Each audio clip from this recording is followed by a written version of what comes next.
it to step into the market since the prices may be unaffordable. Housing TV Africa conducted industry experts on the current economic downturn in Nigeria, how the current depreciation of the naira to the dollar affects the housing sector, as well as rate on the prices of houses in Nigeria. The former president of the Nigerian Institution of Estate Surveyors and Valuers, ESV, Roland Abonta, stated the significant impact on low and middle income demographics, adding that this crisis intensifies their struggle to find accessible housing solutions. Poor and middle income, or the low and middle income group, have been suppressed and have been pushed. Some people now eat from gutter, looking for remnants of whatever other people ate and remained and threw away. It's so bad, and our nation seems to be a nation that do not care so much for the low income. There are still very, very wealthy people exhibiting money everywhere. In a situation like this, one will expect that people look back to their community, to their environment, to every strata of the society they belong to begin to make some investment in the life of the low-income people. So if you ask me, the low-income people are the worst hit by the economic crisis we are facing. The chairman, Lagos State Branch, Nigerian Institution of Estate Surveyors and Valuers, ESV Benga Ismail, spoke on the effect of present-day inflation on the prices of houses in Nigeria, the adoption of local content to help provide affordable housing in Nigeria, as well as tactical solutions the federal government need to take to help the housing deficit in the country. In the economy, we have what is almost can be termed runaway inflation and issues are hiking prices of all of these issues. And for us in the real estate sector, the most important thing is that what happens to the price of housing, the value of housing. There's a difference between the cost of housing and what the value is. For us, the most important thing now is to protect the value of those houses. But if there's a cost push that makes them unaffordable, then we have a problem with value that comes into it. Value is reflected in rent. So if rent is not matching, if rent, which is a return, is not matched against the cost, then obviously investment has gone down. And we have this problem now that we have no investment grade property. There's none. And that's what we need to work against. However, we still have the other problem of housing deficit. How do we keep houses affordable so that within reach of majority of those in the economy? So that's what we have to think about. The most important thing now is to make sure the constituent of building, the building materials, the content of building come down. 70% of everything that we put into housing is almost imported. So we must reduce and substitute all of those things for local content. And that should be the focus of what we do. ESV John Bull Amayabo expressed concern about the economic effect on housing. He highlighted the diminished capacity of individuals to invest in real estate due to the adverse impact of inflation and the fluctuating exchange rates affecting the supply chain of building materials. The capacity for people to acquire, to go into the investment in the real estate industry has been affected because of the economic situation we are finding ourselves. You remember that some of these building materials are still import dependent. Dollars, we can't hold it. How many people today can afford dollars? It's huge. So the effect is negative. The supply is dwindling. You may see, yes, people are building everywhere, but it's few. If you look at the ratio of those who are in the market, the major players, they are feeling the pains. The real estate sector struggles with these challenges, calling on the government to respond and ensure the accessibility of essential needs, particularly in housing. Hello, my name is Casey Arrest. I'm the Executive Director of the Center for Affordable Housing Finance in Africa. We're based in Johannesburg, South Africa. Please keep watching Housing Development Program. It's a great show.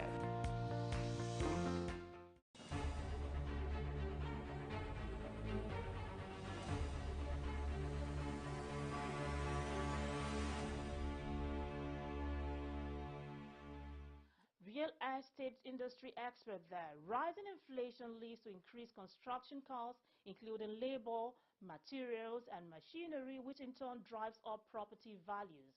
One of the indices for assessing the level of economic growth of a nation is adequate housing. The role of housing in growth and development is so vital that governments all over the world make provisions for adequate housing of our citizens. As this demand for affordable housing grows, Nigerians must change the way it addresses its affordable housing strategies. Let's take a short break. I will be back. On behalf of the board of Platinum Mortgage Bank, we proudly congratulate the Honorable Minister for Housing and Urban Development, Architect Ahmed Dangiwa, on his remarkable achievements during his first year in office.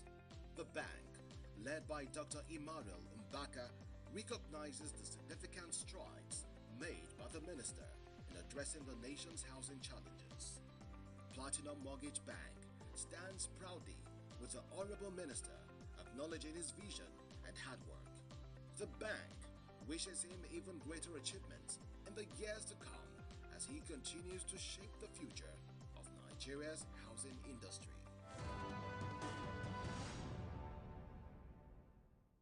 You're watching Housing Development.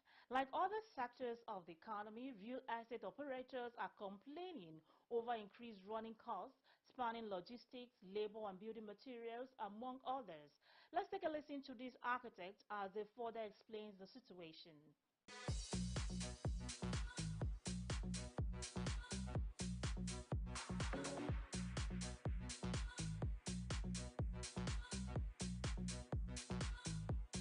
The economic situation in Nigeria has had one of the greatest impacts on the building industry.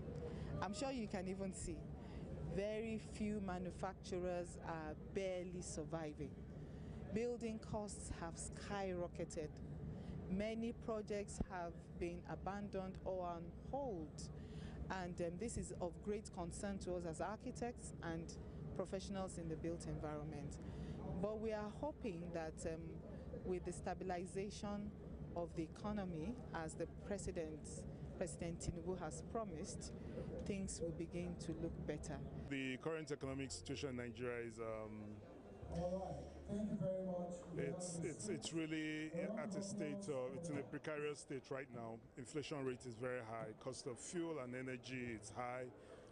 Of course, naturally this will have a domino effect on transportation, and you can also assume immediately that it will have an effect on housing too. And for an economy which was already dealing with the problem of housing deficiency, it begins to put further pressure on the housing sector. The economic situation has a lot of impact because people can no longer afford building personal houses and individual houses. So government need to do a lot by encouraging or subsidizing, even though the minister was here and he was talking about encouraging sustainable building, local building materials, and they are working hard in collaboration with industries to come up with affordable materials, and that will go a long way in providing affordable houses for the people in the country. Everybody's feeling it, the high, the medium, and the low, but it's more on the lower, and it's not nice. Even as professionals, the housing deficit is on an alarming rate, and the economic power is being reduced. So we must just come in as professionals, as a responsible government, to make it happen. Shelter is something we must provide for the masses. There's no excuse. Most of the houses we have are houses we don't need, and those that need it don't have it or cannot afford it. The housing industry, as it were, is heavily dependent on the economy. So if you are talking about the impact, it is a direct impact. So the construction activities would naturally slow down if the economic realities are harsh. So currently we are already experiencing that. So there is already a spillover of the economy on the Nigerian built environment, as it were. But what can the government do to improve the economic situation, to take steps to make sure that the economic realities are friendlier than it is at the moment?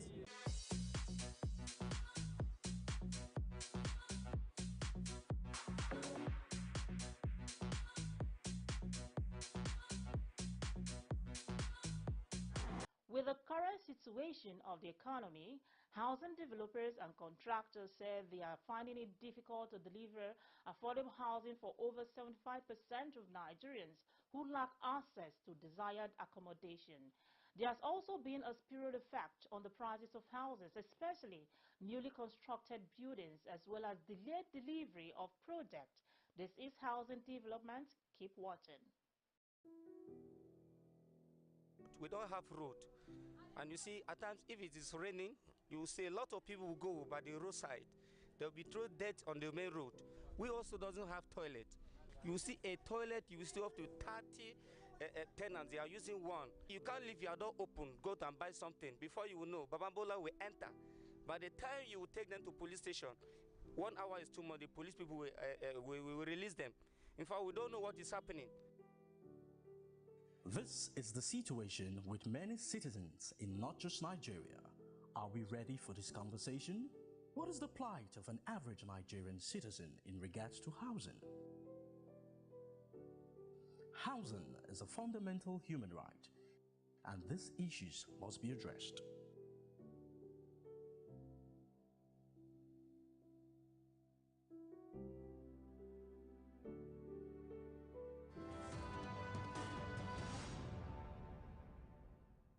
Welcome back. For the housing project of the week, we'll take a tour to the cubes located at Mabuchi, Abuja, developed by Constreet Real Estate.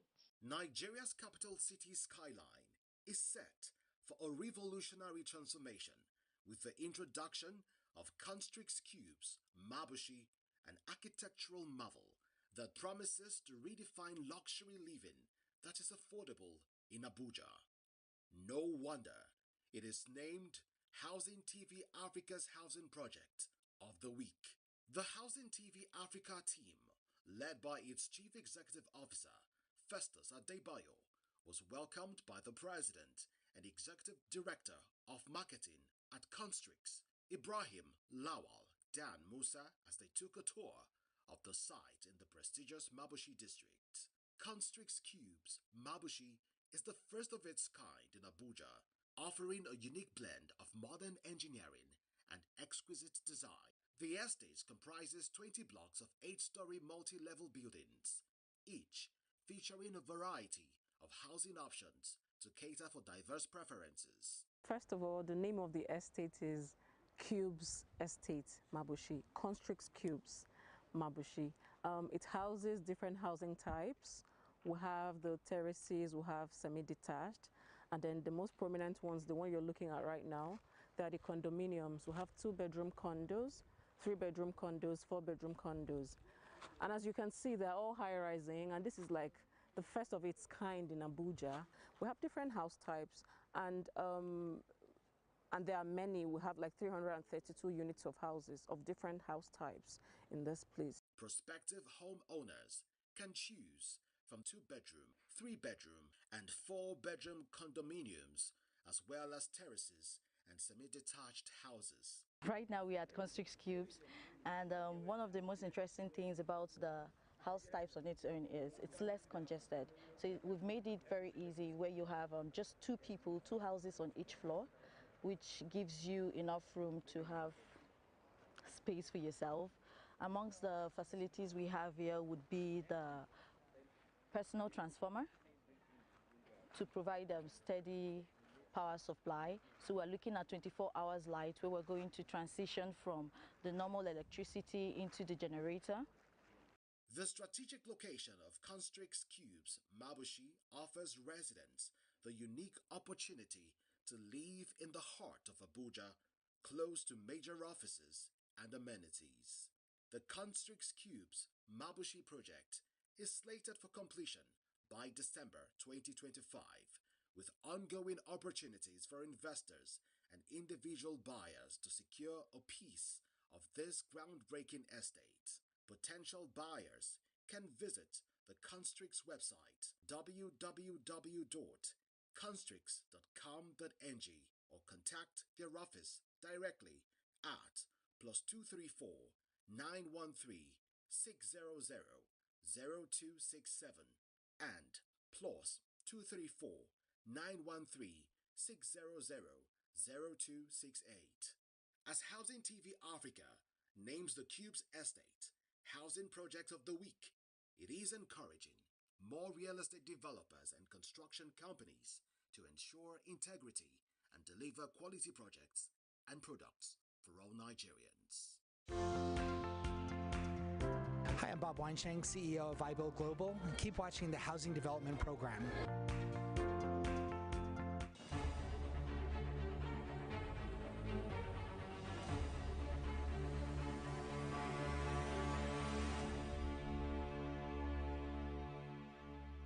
So glad to know you're still with me. The Ministry of Housing and Urban Development and the World Bank has resolved to work together towards addressing the 90% of land in Nigeria that is unregistered and untitled. This was the outcome of a visit on the Ministry of Housing and Urban Development, architect Ahmed Dangiwa, by the delegation of the World Bank Group. In a move aimed at making the nation's vast land assets more economically viable and unlocking the over $300 billion in dead capital tied up to undocumented land, the Ministry of Housing and Urban Development and the World Bank Group have resolved to work together towards addressing the 90% of land in Nigeria that is unregistered and untitled. During a courtesy visit by a delegation of the World Bank led by its Vice President Infrastructure, Guanzu Chen, in Abuja, Dangiwa, while giving his remarks, stated that one of the areas of the collaboration is the National Land Registration and Titling Program. He stated the importance of the partnership with the state government, as over 90% of the land in Nigeria is unregistered and untitled. With this, we see that the World Bank is a key partner in terms of technical expertise and other related areas of development. So far in our meetings and engagement with the World Bank team, we have been able to identify the key focus areas of the interventions, which you made mention. First is the implementation of the National Land Registration and Titling Program. National Land Registration and Titling Program in partnership with the state governments. This is key to us. It's very important to our government because we realize that over 90% of the land in our country is unregistered and untitled. The minister added that land registration and titling will open up sources of revenue for the states who can boost their income through ground rent, certificates of occupancy, and taxes accruing from increased investment in real estate. He further said that such funds can be used to provide urban services in the states, which can help minimize the effect of climate change across cities in Nigeria. So with this initiative, we plan to implement with the World Bank. We aim to, among other objectives, achieve the following. In this National Land Registration Title, we aim to achieve a register, document, and title all land parcels within 5 years in the country, or even less. We want to register, document, and title all land parcels. Develop and launch the National Digital Land Information System, NDLIS, and define the framework that makes it accessible to all stakeholders. We want to also increase the formalization of land transactions from less than 10% to over 50% in the next 5 years. Because by the time we establish this National Land Title Information System, National Land Registration and Titling, We are increasing the formalization of all land transactions in the country. We also want to train and deploy technically competent land registration officers nationwide. The World Bank Vice President of Infrastructure, Guangzhou Chen, said the purpose of the visit was to identify areas of common interest which they can prioritize in their collaboration with the ministry. Chen disclosed that the bank is open to supporting Nigeria on land administration, affordable housing, sustainable financing mechanisms, addressing the impact of climate change on the urban sector, and engaging in urban land management towards the attainment of livable cities, digitization, among others. From us, I think what we need to aim at is maybe in the coming weeks or 1 or 2 months, we can prioritize one or two of those areas for us to actually have a plan that we can proceed to actual implementation of some of its priorities. You highlighted land management is one of your high priority. 90% of the land parcel are not registered, not titled. That is a big gap. That will be a constraint for any developments in infrastructure sector. But to me, that certainly stands out as a high priority. I want to emphasize that, as you heard that in the land conference at the bank in May, that this is also an area that we're expanding across the globe. We actually work with similar other countries, large countries like Indonesia, for a similar sort of challenge. So we can certainly bring those other countries' experience and see whether something that Nigeria could also replicate, or see what other country good practice will be. And the bank can certainly work with you to develop a program to support these priorities.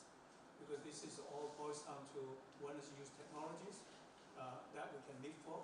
Digitalization certainly is one of the tools that has been effectively used in terms of land record and titling.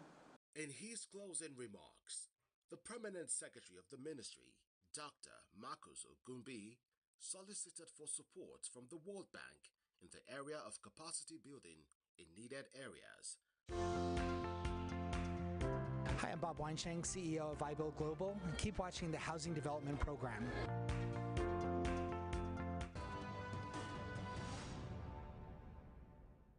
That is it on today's episode of the program. Thanks for watching. I remain your house and diva, Flora Ani. See you soon.